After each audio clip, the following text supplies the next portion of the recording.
Ashraf Thamarassery's phone rarely stops ringing as he accepts yet another call from someone who has lost a loved one and needs his help returning their body home. He helps them fill out the necessary forms and apply for clearance to repatriate the body to grief-stricken relatives. Very little changes in terms of work hours during Ramadan for the Indian national, but he is grateful to be able to pray for longer intervals during the holy month. Before Ramadan or during Ramadan, it's always busy. On regular days I don't get any time to eat when I'm working, I only eat with my family at 11 p.m.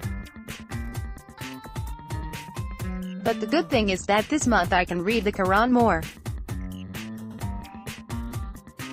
Also during Ramadan, I break Rosa fast with the police and customs officers because they all know me, said Mr. Thamarassery, better known as Ashraf by your brother. On a normal day he travels between different emirates sorting out permissions needed from police, hospitals and the mortuary.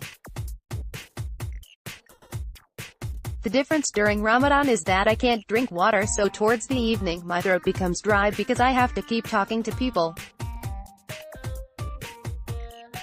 But it's not difficult once you get past the first few days, he said.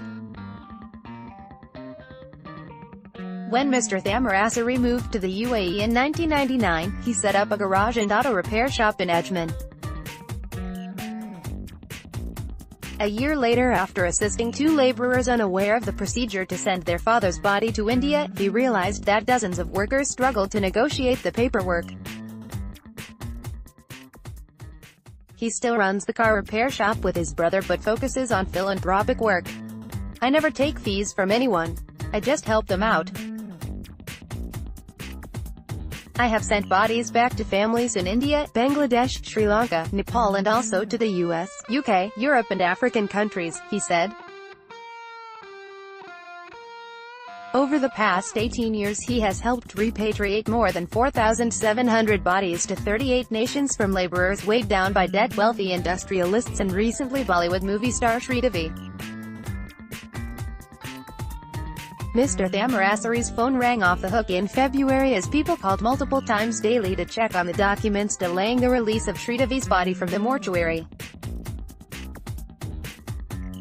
There's a process that needs to be followed and nothing can change that, so until we had all the papers, it could not leave here, he said. The Bollywood star died on February 24 in Dubai after a family wedding in the UAE.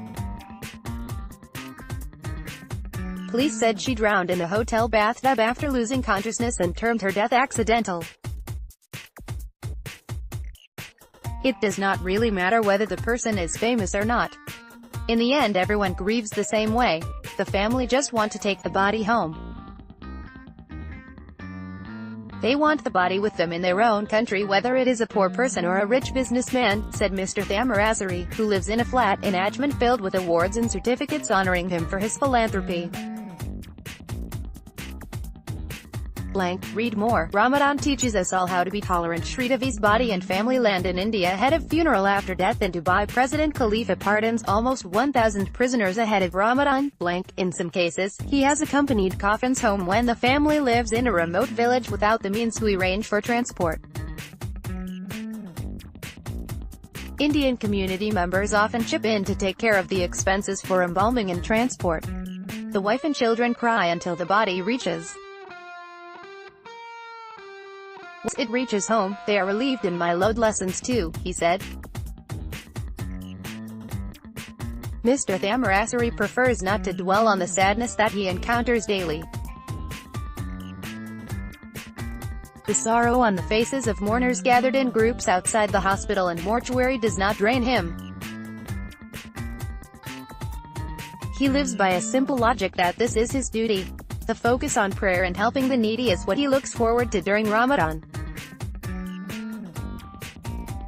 I see death every day, but I can't always worry about what I'm seeing. Ramadan is the time I think about a lot of things, about life, he said. I just want to make a difficult time easier for people.